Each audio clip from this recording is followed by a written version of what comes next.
اتعامل دايما مع العملاء كأن هما شجر بالظبط. بمعنى ايه؟ زي ما انت بتتعامل مع الشجر اتعامل مع العملاء.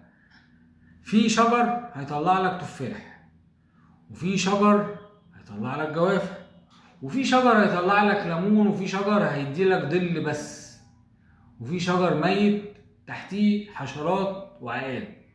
كذلك مع العملاء، في عميل هيفيدك جدا جدا، وفي عميل هيفيدك افاده متوسطه، وفي عميل هيفيدك افاده بسيطه اذا كان ان هو ينفذ معاك او ان هو يبعت لك حد، وفي عميل اقصى حاجه استفيدها منه كلمه كويسه وخلاص. طيب وفي نوع كمان من العملاء ده هيضرك ويضيع لك وقتك ويعمل لك مشاكل مع العملاء التانيين، كويس، زي الشجره بالظبط الميته اللي تحتها حشرات وعقارب وتعابين، وممكن كمان دمك يغلي وانت بتشد معاه او بتعمل معاه مشكله. حط في دماغك النقطه دي. وكذلك الشجر مش بيطرح طول السنه، بس لازم تهتم بيه وترويه علشان تحافظ عليه. كان معكم احمد ابراهيم، قناه انا وسيط.